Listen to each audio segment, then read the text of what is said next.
Hello, my dear students. Welcome to Fundu Tutor platform. In this video, I will explain you about investing activities and how to present investing activities in cash flow statement. So let's have a look. Investing activities क्या होती हैं? Investing activities वो वाली activities होती हैं company की जो relate करती हैं purchase and sale of fixed asset से। यानी कि लेट सपोज कंपनी ने बिल्डिंग को परचेज किया, कंपनी ने गुडविल परचेज की, कंपनी ने फर्नीचर परचेज किया। ये क्या है? कंपनी की इन्वेस्टिंग एक्टिविटी है जो कि रिलेट करती है परचेज ऑफ फिक्स्ड एसेट से। और इसका अपोजिट एस्पेक्ट भी है, जैसे कंपनी ने बिल्डिंग को सेल आउट किया, कंपनी ने मशीनरी को सेल आउट किया। तो जब भी कंपनी फिक्स्ड एसेट को सेल आउट करती है तो वो भी क्या होती है? इन्वेस्टिंग एक्टिविटी होती है। और दूसरी बात, अगर कंपनी इन्वेस्ट करती है सिक्योरिटीज ऑफ अदर कंपनीज में, मतलब एक कंपनी अगर दूसरी कंपनी के डिबेंचर्स, शेयर्स, बॉन्ड्स वगैरह अगर खरीदती है तो उसे भी क्या बोलते हैं? इन्वेस्टमेंट बोलते हैं। So investing activities are the activities related to purchase and sale of fixed assets like building, goodwill, furniture, etc. It also includes the investment in securities of other companies. Next we have payments made for purchase of fixed assets are deducted. अब जैसे कि किसी भी company ने अगर fixed asset को purchase किया है तो मतलब पेमेंट की होगी फिक्स्ड एसेट को परचेज करने के लिए। और हमें पता है जब भी पेमेंट हम करते हैं तो कैश का क्या हो जाता है? आउटफ्लो हो जाता है, मतलब कैश कंपनी से बाहर चला जाता है, इसीलिए उस टाइम पे माइनस किया जाएगा ये कैश फ्लो स्टेटमेंट में। And proceeds from sale of fixed assets are added while calculating cash flow from investing activity. और अगर कंपनी ने कोई एसेट को सेल आउट किया है, कोई भी फिक्स्ड एसेट को सेल आउट किया है, तो कैश का इनफ्लो होता है कंपनी में, मतलब कैश कंपनी के अंदर आता है। तो उस केस में हम क्या करते हैं? ऐड करते हैं कैश फ्लो स्टेटमेंट में अमाउंट को। तो आइए देखते हैं इसको डिटेल में। वैल्यू ऑफ एसेट अगर इंक्रीज हो गई है, अगर वैल्यू ऑफ एसेट इंक्रीज हुई है तो हमेशा हमें क्या मानना है कि कंपनी ने क्या किया है? एसेट को परचेज किया है। लेट सपोज लैंड है, लैंड पहले 1 लाख का था, अब लैंड हो गया है 1,50,000 का। लैंड की वैल्यू क्या हो गई है? इंक्रीज हो गई है। कितने से इंक्रीज हुई है? 50,000 से इंक्रीज हुई है। ये डिनोट कर रहा है कि कंपनी ने लैंड को क्या किया है? परचेज किया है।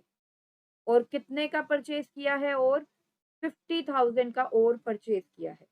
तो क्योंकि अब लैंड या कोई भी एसेट अगर इंक्रीज होती है तो ये माना जाता है कि उसे परचेज किया है। तो जब भी हम एसेट परचेज करते हैं तो कंपनी क्या करती है? पेमेंट करती है। तो पेमेंट हुई है तो कैश हमारी कंपनी से क्या हुआ है? गया है। तो 50,000 को क्या करना पड़ेगा? हमें डिडक्ट करना पड़ेगा। कैश फ्लो स्टेटमेंट में ये ट्रीटमेंट रहेगा इसका कि इन्वेस्टिंग एक्टिविटीज में से हम 50,000 को क्या कर देंगे? डिडक्ट कर देंगे। नेक्स्ट, अगर वैल्यू ऑफ एसेट डिक्रीज हुई है। अब वैल्यू ऑफ एसेट डिक्रीज होने में हमें थोड़ा सा कॉन्शियस होना पड़ेगा। क्यों? क्योंकि एसेट की वैल्यू अगर डिक्रीज होती है तो वो दो तरीके हो सकते हैं।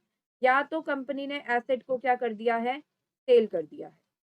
या फिर डेप्रिसिएशन भी हो सकता है कि एसेट की वैल्यू क्या हो गई है?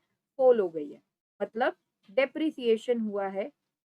Okay, so let's have a case. इसको समझने से पहले आप ये ध्यान रखिए, अगर तो फॉल होता है अप टू 30%, 30% तक वैल्यू एसेट की फॉल होती है तो हम उसे डेप्रिसिएशन कंसीडर करेंगे, सेल कंसीडर नहीं करेंगे। और अगर फॉल होता है अबव 30% एसेट की वैल्यू में, अबव 30% होता है तो हम कंसीडर करेंगे कि सेल हो गई एसेट की। तो आइए देखते हैं, जैसे केस 1, लैंड की वैल्यू 1 लाख से 90,000 हो गई। तो मतलब लैंड की वैल्यू पहले कितनी थी? 1 लाख, अब कितनी हो गई? 90,000। तो लैंड की वैल्यू कितने से डिक्रीज हुई है? 10,000 से डिक्रीज हुई है, विच इज 10% ऑफ 1 लाख। तो 10% है वो सिर्फ, यानी कि फॉल 10% का हुआ है, तो ये वाली कैटेगरी में आ गया fall up to 30%। so this is considered as depreciation on land is rupees 10,000। Now considering the another case, case 2, let's suppose land 1 lakh का है और अब वैल्यू हो गई है लैंड की 20,000 रुपीज ओनली, मतलब लैंड की वैल्यू 80,000 से क्या हुई है, डिक्रीज हुई है। अब 80,000 से लैंड की वैल्यू डिक्रीज हुई है which is above 30% of 1 lakh. जैसे कि हमें पता है 1 लाख का 30% होता है 30,000 रुपीज। तो लैंड की वैल्यू यहाँ पे 30% से कहीं ज्यादा डिक्रीज हुई है, तो इस चीज को हम कंसीडर करेंगे सेल ऑफ लैंड।